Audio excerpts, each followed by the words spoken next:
तो जैसे आप लोग की अभी चर्चा ये चल रही थी कि आत्मा के सबसे नज़दीक हमारी बुद्धि होती है। तो बुद्धि को हम समझें, उससे पहले बाकी और सबको समझ लें, फिर लास्ट में बुद्धि को समझते हैं। सबसे पहले सबसे बाहर आपकी ये शरीर है। ये जो शरीर है, जो देह है, ये तमोगुण प्रधान है। ये तमोगुण से बनती है। इसमें ना रजोगुण है और न ही सतोगुण है। रजोगुण सतोगुण दोनों से वंचित है, लेकिन प्योर तमोगुण है इसमें। इसलिए ये स्थिर स्वरूप है। दूसरा, देह से ऊपर जब आते हैं तो हमारी जो कर्म इंद्रियां हैं, कर्म इंद्रियां हमारी पांचों, ये पूर्ण रूप से रजोगुण से बनी हुई है। पूर्ण रूप से पांचों इंद्रियों में रजोगुण है, उसी से निर्मित है, तभी ये क्रिया करती हैं। उससे ऊपर चलते हैं, हमारी जो ज्ञान इंद्रियां हैं पूर्ण रूप से सतोगुण से बनी हुई है। इन तीनों में ये चीज़ें हैं, अर्थात ज्ञान इंद्रिय में लेस मात्र भी न तमोगुण है और न रजोगुण है। ज्ञान इंद्रियां वही दिखाएंगी जैसा जो पदार्थ है। आपकी आंख वही दिखाएगी जैसा सामने रूप होगा, बशर्ते कि आपके आंख के अंदर किसी प्रकार का विकार ना हो।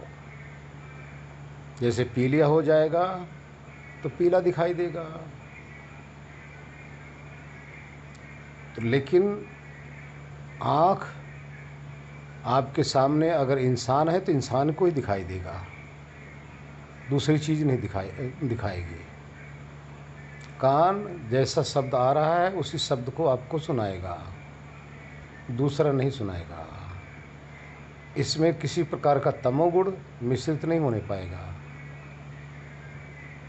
सतोगुण है तो सतोगुण ही रहेगी, रजोगुण मिश्रित नहीं होने पाएगा। कहने का तात्पर्य, पांचों ज्ञान इंद्रियां सतोगुण से बनी हुई है, तो ये यथार्थ दिखाती हैं, इनके अंदर क्षमता है। लेकिन जो कर्म इंद्रियां हैं, कर्म इंद्रियां पांचों क्रिया स्वरूप हैं, क्योंकि सतोगुण ज्ञान स्वरूप होता है, प्रकाश स्वरूप होता है। प्रकाश का अर्थ होता है ज्ञान, जो प्रकाशित करता है। तो सतोगुण से बनी हुई कोई भी चीज़ होगी वो सत्य को प्रकाशित करेगा, इसलिए वो प्रकाश स्वरूप है। सतोगुण प्रकाश स्वरूप है, ज्ञान स्वरूप है। लेकिन रजोगुण कैसा होता है? क्रिया स्वरूप होता है। उसमें हरकत होती है, हलचल होती है, उसके अंदर क्रिया होती ही रहती है, उसमें स्थिरता होती ही नहीं, वो स्थिर हो ही नहीं सकता, उसके अंदर क्रिया होती ही रहेगी।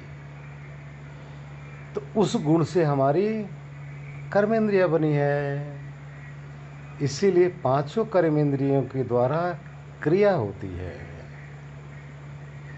ठीक है, अब इसमें सतोगुण लेस मात्र भी नहीं आएगा, तमोगुण लेस मात्र भी नहीं आएगा, क्योंकि प्योर रजोगुण है तो अपना काम करता रहेगा। तो उसी से बनी हुई हमारी कर्मेंद्रिय है, इसलिए कर्म होता है। अब आगे आइए, हमारी जो शरीर है, शरीर तमोगुण से बना है। तमोगुण का अर्थ होता है स्थिर स्वरूप। स्थिर, स्थिर का अर्थ है जहाँ रख दो वहीं पड़े रहना। और ये क्या है? अज्ञान स्वरूप है। इसमें कोई किसी भी प्रकार का कोई ज्ञान नहीं, किसी भी प्रकार का कोई हरकत नहीं है। तो इसलिए रजोगुण से भी और सतोगुण से भी, दोनों से ये शून्य है। ये हमारी शरीर है। अब इसको अनुभव करने के लिए आप क्या करोगे? डेड बॉडी पड़ी रहती है, उसमें देखो क्या हलचल होती है। वो डेड बॉडी ही तो हमारे शरीर है, क्योंकि इंद्रियां हरकत नहीं कर रही हैं, रजोगुण हट गया। ज्ञान इंद्रियां बता नहीं रही है, हट गया। अब देह पड़ी रह गई, वो तो तमोगुण से है, वो स्थिर स्वरूप है। इस तरह से ये तीन तो चीज़ें ये हो गई। कहीं ये विषय आप लोगों को गलत तो नहीं लग रहा है? हाँ जी। नहीं गुरुजी, गलत क्यों लगेगा? गुरुजी बहुत परम आनंद आ रहा है गुरुजी, बहुत खोल के बता रहे हैं, बहुत मजा आ गया गुरुजी। एक एक चीज लिख रहा हूँ मैं। जी जी जी, बहुत सुगम शब्दों में बता रहे हैं। हाँ हाँ गुरुजी, चलने दे। मैं एक, अब प्रश्न मत करना, क्योंकि मैंने वो सांख्य दर्शन नहीं, अब प्रश्न मत करो, रिकॉर्डिंग हो रहा है जी जी, और फिर उसमें विषय से विषय अंदर हो जाएंगे। फिर आप लोगों के लिए ही संपूर्ण जानकारी नहीं हो पाएगी। जो जानकारी हम देना चाह रहे हैं आप लोगों को, आप फिर भटक जाओगे। आगे आइए। अब उससे ऊपर क्या रह गया? मन रह गया। अब ये मन है क्या? मन के अंदर तीनों गुण है मेरे भाई। तीनों गुण क्या है? रजोगुण भी है, तमोगुण भी है, सतोगुण भी है। कभी आप देखेंगे यथार्थ विचार आता है, कभी विपरीत विचार आता है, कभी आप देखेंगे मोह माया की तरफ भागने लग जाते हो, कभी देखो नशा निद्रा आदि की तरफ भागने लग जाते हो, कभी आप देखो सत्संग में भागने लग जाते हो, कभी मंदिर जाने लग जाते हो, कभी शास्त्र की किताबें पढ़ने, अध्यात्म की पुस्तकें पढ़ने लग जाते हो, कभी आध्यात्मिक पुरुष के संग बैठने की इच्छा होती है, और कितने हैं शराब खाने में जाते हैं, कितने हैं मांसाहार का सेवन करने लग जाते हैं, कितने को खूब तीखा पसंद है, किसी को मसाला खूब पसंद है, किसी को, ये जितनी भी चीज़ें हैं ये तीनों गुणों का प्रभाव है। तीनों गुणों का प्रभाव। जैसा गुण वाला आपका मन रहेगा वैसा ही आत्मा को प्रिय लगेगा। तमोगुणी वाला है, जाके मांस मदिरा खरीदेगा, उसका सेवन करेगा, उसी में झूमेगा, मस्त रहेगा। अब उसके पास सोचने की क्षमता नहीं है कि अच्छा कर रहा हूँ या बुरा कर रहा हूँ। वो तो अपने इस शरीर को शमशान बना रहा है ना, कब्रिस्तान बना रहा है। इस शरीर को शरीर नहीं समझ रहा है, इसमें तो मुर्दे गाड़ने लग रहा है। वो जिन सीधे बाहर से मुर्दा ला के इसके अंदर दफना रहा है, और इस मुर्दे को दफनाने में, मुर्दे को खाने में ही इसको स्वाद आ रहा है। क्यों? ये तमोगुण का कारण है, क्योंकि मन तमोगुणी है। लेकिन कभी कभी एक चीज़ ये देखिए, मांस खाने वाले भी कितने ऐसे हैं कि नवरात्रे में सोचते हैं कि भाई नहीं, 9 दिन हमें ये मांस का सेवन, मदिरा का सेवन नहीं करना है। क्यों? कि 9 दिन तक उनके अंदर थोड़ी सी सात्विक बुद्धि आ गई, सात्विक मन बन गया। सात्विक मन कब बना? लोगों के संपर्क में आकर, नवरात्र के संपर्क में आकर। कितने मांसाहारी को हम देखते हैं, भाई मंगलवार को नहीं खाना है, हनुमान जी का दिन है। क्यों? क्योंकि ये सात्विकता उनके अंदर पहले से विराजमान है कि मंगलवार को और नवरात्रि के दिन नहीं खाना है। बाकी तो बस 9 दुर्गा छोड़ के दे मुर्गा दे मुर्गा। क्यों? कि उनके अंदर तमोगुण है, और सतोगुण के कारण से 9 दिन बच गए, मंगलवार को बच गए। और आगे आइए, अब जो रजोगुणी होगा या सतोगुणी होगा, उधर देखेगा भी नहीं, देख कर भी मुंह फेर लेगा, उसको घृणा होगी, गलत काम है। जैसे हमारी शरीर वैसे उनकी शरीर। सात्विक वाला तो इस तरह घटाएगा, उसको शरीर को टंगे हुए देख के उसको तरस आएगी, उसको यथार्थ लगेगा, देखो किसी की जान, किसी का कत्ल कर दिया गया है। यह सतोगुणी भाव वाला होगा। रजोगुणी वाला भी ये नहीं सोचेगा, रजोगुणी वाला भी उधर नहीं देखेगा। लेकिन तमोगुणी वाले का उसके नज़दीक जाते मांस देख कर ही जीभ से लार टपक रही होगी, क्योंकि तमोगुणी भाव है उसका। लेकिन रजोगुणी वाला क्या करता है? रजोगुणी वाला कहीं जा रहा है, कहीं खाना बन रहा है, खुशबू आ रही भोजन की, अब उसके अंदर आनंद आ रहा है, बहुत स्वादिष्ट मसाले की खुशबू आ रही है, उसको खुशबू आ रही है। रजोगुणी वाला अच्छे से अच्छे भोजन की तलाश में रहेगा। मिर्च, मसाला, तला भुना,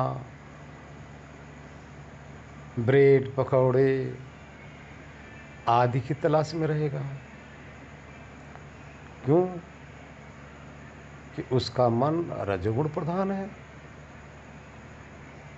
किसी के मकान देखेगा, किसी की कार देखेगा, किसी की बेटी देखेगा, किसी की पत्नी देखेगा, किसी के कपड़ा देखेगा, जो भी देखेगा उधर देख के लालायित होता रहेगा, क्योंकि ये रजोगुण का प्रभाव है। सतोगुणी वाला क्या देखेगा? इधर की उसकी दृष्टि नहीं जाएगी, न पहले वाले की तरफ दृष्टि जाएगी और न दूसरे वाले की तरफ दृष्टि जाएगी। लेकिन उसकी दृष्टि कहाँ जाएगी? उसकी दृष्टि जाएगी, कहीं से जा रहा, गुजर रहा, हलवाई की दुकान पे मिठाई बनी हुई है, उसकी मिठाई की तरफ दृष्टि जाएगी। ये सतोगुण की पहचान है। कहीं जलेबी दिख गई तो जलेबी देख के लाट टपकेगा।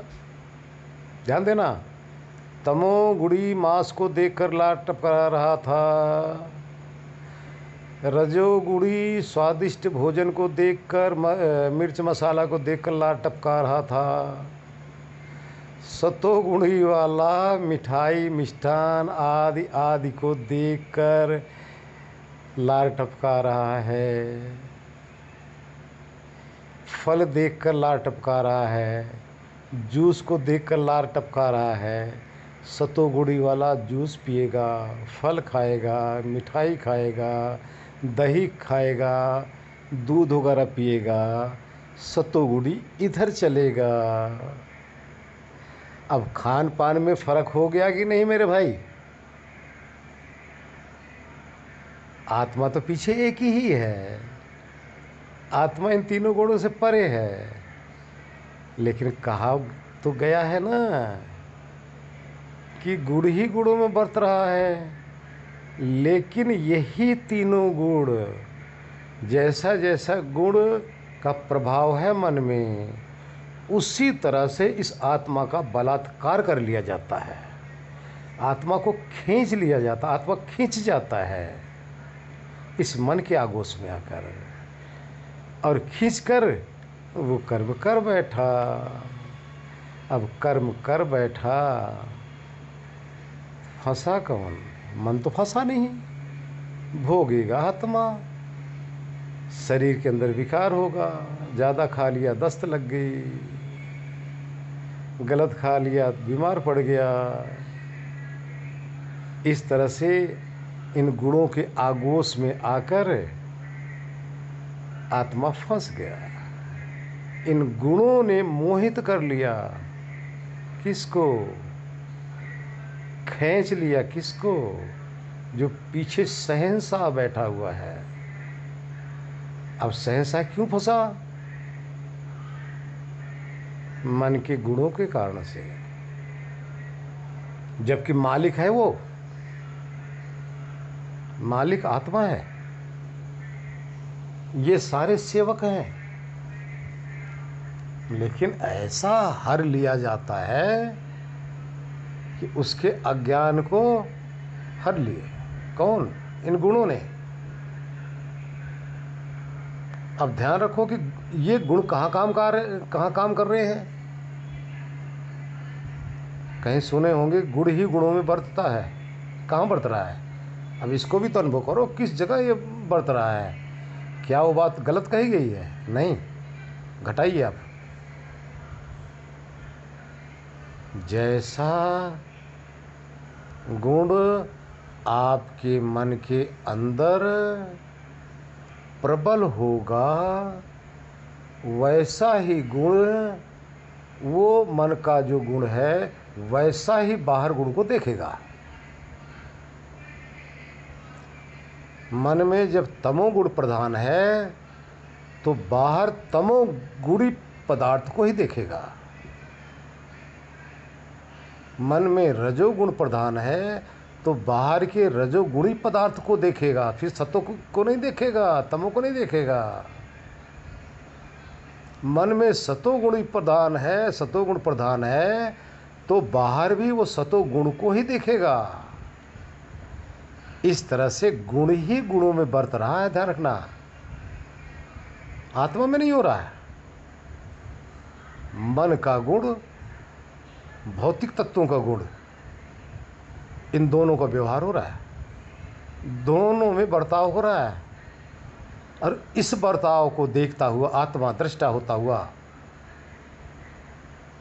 कामना के बस में आकर डूब मरा। अब उसके अंदर सोचने समझने का सामर्थ्य नहीं बचा, डूब गया। अब बचेगा कैसे? इस पे विचार किया जाए कि नहीं अभी? हाँ जी जी गुरु जी, किया जाए। तो अब बचेगा कैसे? बचने का तरीका क्या है इसके पास? इसके पास बचने का तरीका ये है कि आत्मा के अति सानिध्य में बुद्धि होती है। और बुद्धि किसे कहते हैं? बुद्धि एक ऐसा तत्व है, इसको डेवलप किया जाता है। अगर प्योर बुद्धि ही बुद्धि है और उसको आप डेवलप नहीं करेंगे, उसकी तरक्की नहीं करेंगे, तो वो बिल्कुल प्लेन रील की तरह है, उसमें कुछ नहीं करने की सामर्थ्य है, यानी कुछ भी उसमें संभव नहीं है। अब हम क्या करते हैं? जब संसार में व्यवहार करते हैं, प्राणी पदार्थ के सानिध्य में आते हैं, जब किसी चीज़ को देखते हैं, किसी का व्यवहार करते हैं, किसी का नाम पूछते हैं, किसी की आयु पूछते हैं, किसी का रूप देखते हैं, कोई देश देखते हैं, तो उसका जो एक विवेक है, अर्थात उसका हाता पता नाम सब कुछ जो हम पूछ लेते हैं, तो वो बुद्धि के अंदर अंकित हो जाता है। अब उसी के द्वारा जब दोबारा जब होता है तो उससे स्मृति के द्वारा उस वस्तु को हम पहचान लेते हैं। अगर इस बुद्धि के अंदर स्मृति न लाई जाए, कोई किसी को पहचान ही नहीं सकता। जैसे प्रमाण दूं? ओ मोती बहन जी, प्रमाण चाहिए?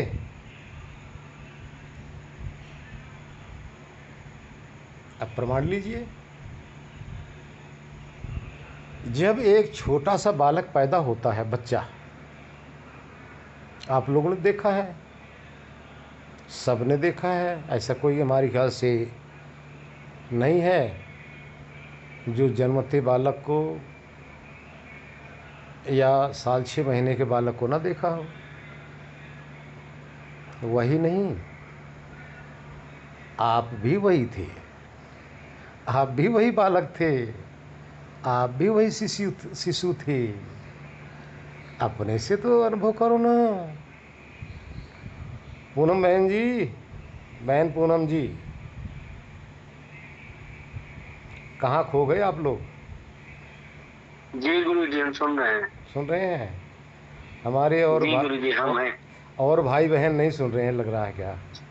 नहीं जी गुरु जी, सभी सुन रहे हैं। सुन रहे हैं।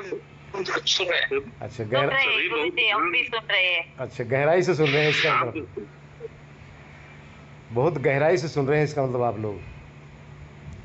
जी गुरु जी। जी जी गुरु जी। अब देखिए आप बीती मैं बता रहा हूँ, आप बीती जब आप सब पैदा हुए थे, आप बताइए यहाँ वालों को पहचाने थे आपने? नहीं पहचाने थे। यहाँ की कोई चीज़, न माता न पिता न भाई न बंधु न अपनी देह को भी, इतना तक अपनी देह को भी नहीं पहचाने, कुछ भी नहीं पहचाने। इतना तक जहाँ आपका जन्म हुआ उस जगह को भी आपने नहीं पहचाना। न पहचाने के कारण से आपकी उस समय बुद्धि प्लेन थी, बिल्कुल। क्या प्लेन थी? कि इसके अंदर इस जन्म का कोई भी स्मृति आपने इसके अंदर डाला ही नहीं था। अब आपने यहाँ से देख देख के सुन के जान के संपर्क में आते आते आपने माँ की स्मृति अपने बुद्धि के अंदर डाल दिया, पिता की स्मृति डाल दिया,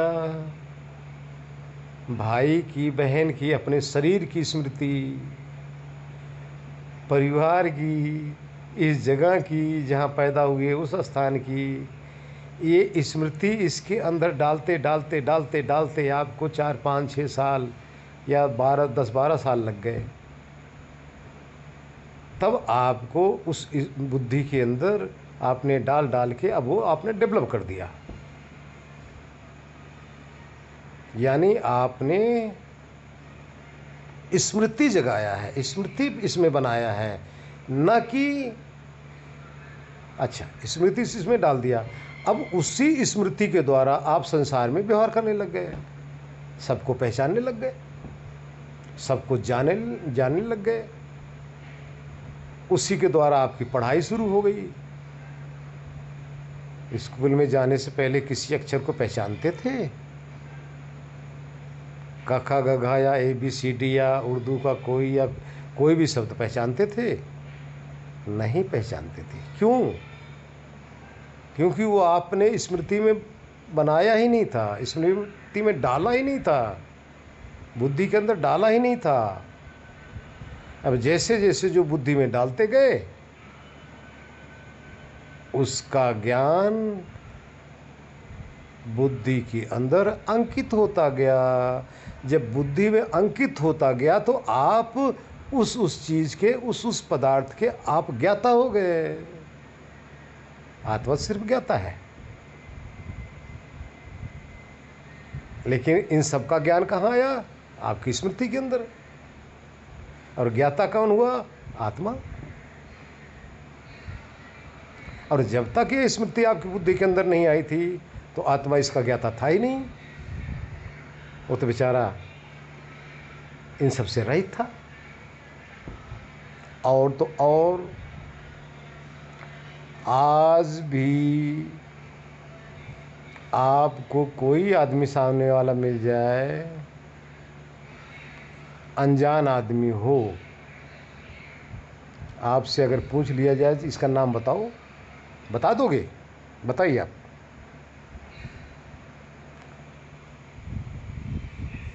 हाँ जी, रसीला बहन जी, रसीला नाकवा जी, बता दोगे?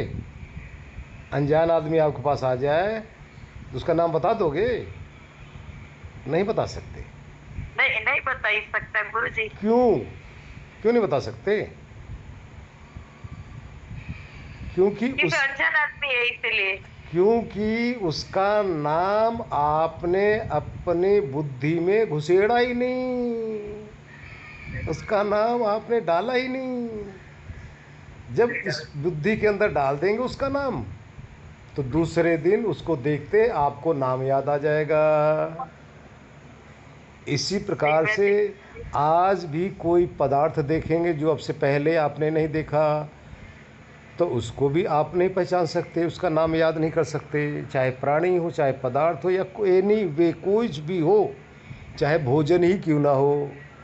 आप नए स्थान में चले जाओ, जो भोजन आपने कभी खाया ही नहीं, और वहाँ आपको नए पदार्थ का एक भोजन बना मिल जाए तो खाएंगे तो सही, स्वाद तो आपको लगेगा। ध्यान देना, ऐसा नहीं होगा कि स्वाद नहीं लगेगा, क्योंकि ये आपकी जो ज्ञान इंद्रियां हैं ये सत्य बताने वाली हैं, ये झूठ नहीं बताएंगी। जैसा स्वाद है वैसे आपको अनुभव कराएंगी, लेकिन बुद्धि नहीं पहचान पाएगी। बुद्धि में एक बार आपने उसकी स्मृति, उसका नाम डाल दिया तो वो उसके अंदर अंकित हो जाएगा। तो दोबारा आप खाएंगे तो दोबारा आप रिपीट करेंगे स्मृति के द्वारा, हाँ जी फला जगह हमने ये इस प्रकार का व्यंजन खाया था और ऐसा था।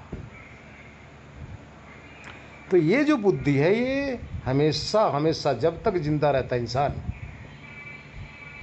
इसको डेवलप किया जाता है। अब आगे आइए अध्यात्म की तरफ चलें।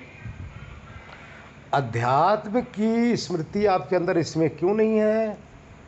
क्योंकि बचपन से लेकर, जवानी से लेकर अधेड़पना तक आपने पढ़ाई लिखाई किया, उसकी स्मृति इसके अंदर समाहित है। ब्याह शादी किया, उसकी स्मृति इसमें समाहित है। पति पत्नी जहाँ जहाँ घूमे हो, माँ बाप के साथ जब कहीं गए हो, वो सब इसके अंदर समाहित है। आपके बच्चे आपने पाला है, कैसे कैसे पाला है, ये सब समाहित हो गई है। कैसे धन कमाया, कैसे आपने मार खाया, कहीं चोट हुई, कहीं लड़ाई आपने किया है, कहीं से दुश्मनी हुई, कहीं से मित्रता हुई, वो इसके अंदर आपने समाहित कर लिया है। लेकिन अभी आपने आत्मा की तरफ मुड़ने का जो ज्ञान है आपको बताया जा रहा है, इससे पहले तो आपने सुना ही नहीं, तो इसमें डाला ही नहीं, तो ये कैसे आपको सहायता करेगी? क्योंकि उसमें है ही नहीं। उसमें जो होगा वही तो स्मृति कराएगी। अब देखिए कितने का ऐसा है कि थोड़ा सा बता दो उसके फटाफट समझ में आ जाती है। क्यों? इसलिए कि अब ये पूर्व जन्मों का जो अध्यात्म का संस्कार है अब उसके अंदर प्रकट हो गया, स्मृति में आ गया, वो फटाफट कैच कर लिया। और जिसने पूर्व जन्म में अध्यात्म में गया ही नहीं, उसके अंदर स्मृति है ही नहीं, बताते बताते थक जाओ, उसके अंदर बस वो कहा गया ना, भैंस के आगे बीन बजावे भैंस खड़ी पगुराए। जिसने कभी अध्यात्म में गया नहीं, उसके लिए तो काला अक्षर भैंस के बराबर है, लेकिन जो गया है तुरंत पकड़ ले रहा है। अब अध्यात्म में जो चलने वाला है, अध्यात्म में जो चल रहा है, अब उसको अध्यात्म की स्मृति उसके अंदर डालनी पड़ती है। कहाँ से मिलेगी? संगत से। कहाँ से मिलेगी? सदगुरु के पास से। कहाँ से मिलेगी? अध्यात्म शास्त्रों से। कहाँ से मिलेगी? आध्यात्मिक दोस्तों से, आध्यात्मिक प्राणियों से। जब इनका संग करने लगेगा, या गुरुजन के पास जाएगा, या किताबों के पास जाएगा आध्यात्मिक, तो उसमें से ज्ञान, आध्यात्मिक ज्ञान धीरे धीरे धीरे धीरे धीरे धीरे उसकी बुद्धि के अंदर जमा होने लग जाएगा। तब धीरे धीरे धीरे धीरे वही महान ज्ञानी हो जाता है। अब इसी स्मृति के द्वारा मांसाहारी भी, इस आध्यात्मिक स्मृति के द्वारा मांसाहारी भी मांसाहार छोड़कर अध्यात्म में वापस आ जाता है। इसी आध्यात्मिक ज्ञान की स्मृति के द्वारा तमो रजोगुणी भी रजोगुणी पदार्थ को छोड़कर सतोगुण में वापस आ जाता है। इसी आध्यात्मिक प्रभाव के कारण से जो चोरी चकारी करने वाला, दूसरे का धन हरण करने वाला है, जिसकी नीयत दूसरे की लूट पे थी, दूसरे के धन पे थी, दूसरे के तन पे थी, धीरे धीरे अपने आप को सुधारते हुए वो सत्य की तरफ वापस आ जाता है। जब ऐसी बुद्धि हम डेवलप कर लेते हैं, तब ऐसे बुद्धि के द्वारा ही आत्मज्ञान होता है। अब ऐसी बुद्धि क्या करती है? ऐसी ही बुद्धि हमें भोक्ता भाव से और कर्ता भाव से ऊपर उठाकर हमें दृष्टा भाव को बना देती है। अर्थात दृश्यों से उपराम होकर रजोगुणी भाव हमारा समाप्त हो जाता है। दृश्यों को देखते हुए भी हमारा तमोगुणी भाव समाप्त हो जाता है। लेकिन रहता क्या है? सत्वगुणी भाव। उस सत्वगुणी भाव में आत्मा अपने आप में निमग्न होने लग जाता है, सारी बुराइयों से उपराम होने लग जाता है। जहां देखता है सत्य ही सत्य देखता है। जहां देखता है, जिस पदार्थ को देखेगा, सब पदार्थों के अंदर, सब रचना के अंदर बस प्रभु ही प्रभु को देखेगा। अब उसको पदार्थ नहीं दिखाई देगा। उस सभी पदार्थों के अंदर छुपा हुआ परमात्मा की क्रिया, परमात्मा की शक्ति, परमात्मा की कला दिखाई देगी, ईश्वर की कला दिखाई देगी। और सभी देहों के अंदर छुपा हुआ और सभी देहों में व्यवहार करता हुआ और देह से ऊपर हटकर जो सत्य स्वरूप आत्मा है, सभी के अंदर दिखाई देने लग जाएगा। यानी बिल्कुल सम होगा। चाहे चींटी होगा उसमें भी आत्मा दिखाई देगा, चाहे दुष्ट होगा उसमें भी आत्मा, दुश्मन होगा उसमें आत्मा, मित्र होगा उसमें भी आत्मा।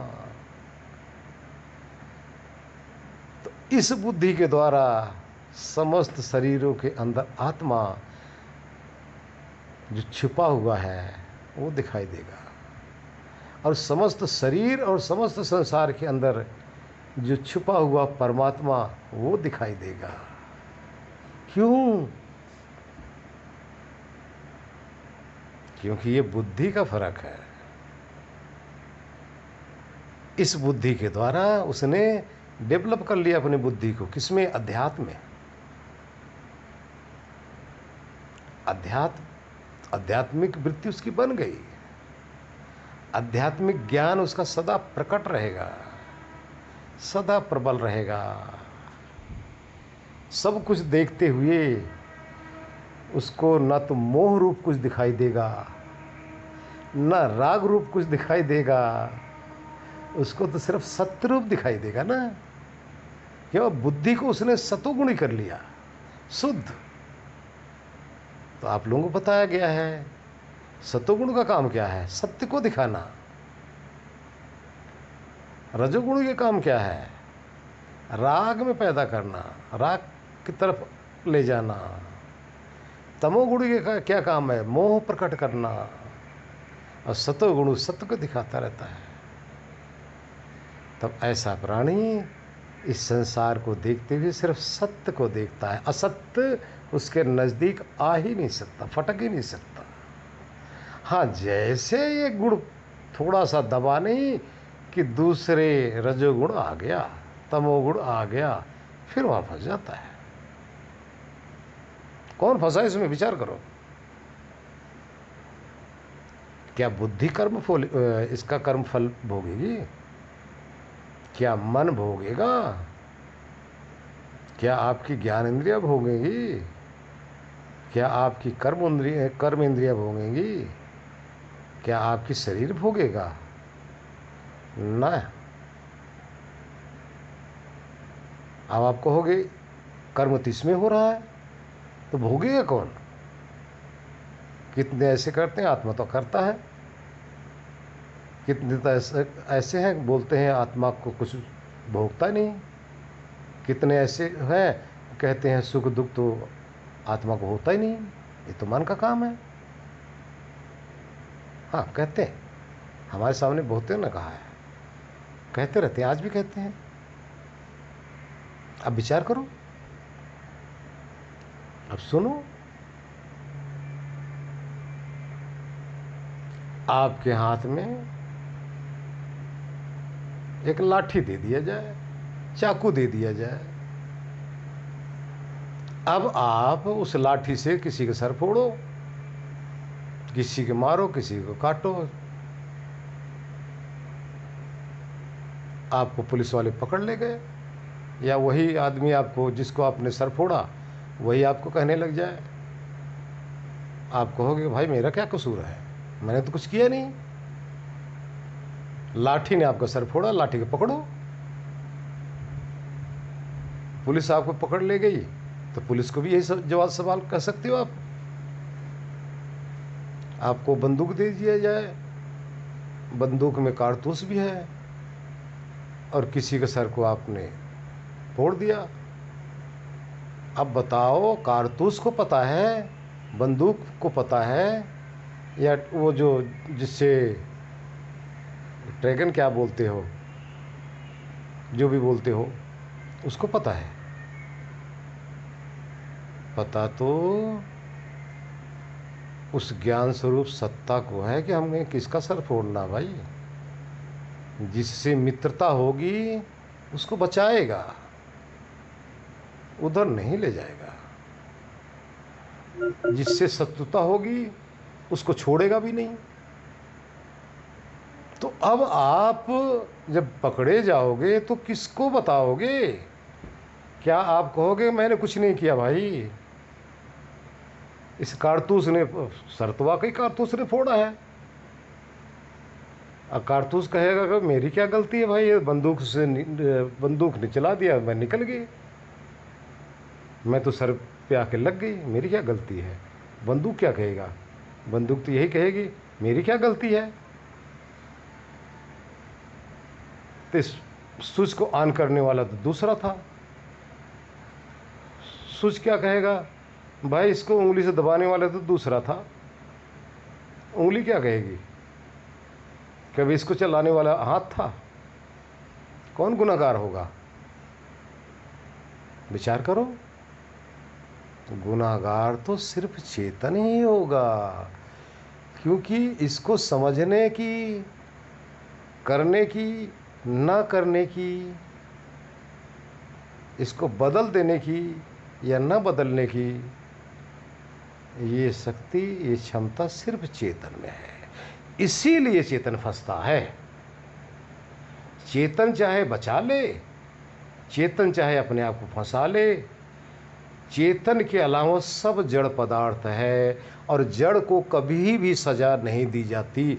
चाहे हमारे संसार में देख लो, चाहे हमारे ऊपर वाले के संसार में देख लो, हमारे परमात्मा के भी न्याय में यही है, और ये आपके हिंदुस्तान या किसी भी राष्ट्र के गवर्नमेंट का न्याय यही है कि चेतन को सजा दी जाती है। इसीलिए चेतन को ही कर्ता भोक्ता माना जाता है, जबकि चेतन में कर्म नहीं होता। कर्म प्रकृति में हो रहा है, गुण ही गुणों में बरत रहा है, लेकिन इसका कंट्रोलर चेतन होता है। इसलिए चेतन फंसता है, इसलिए कर्म बंधन में आता है, और कर्म बंधन में आएगा तो जन्म मृत्यु के चक्कर में फंसेगा। बहुत समय हो गया, विस्तार ज़्यादा करूँगा तो बहुत ज़्यादा हो जाएगा, इसलिए शॉर्टकट में अब थोड़े में ही कर देते हैं। हरिओम।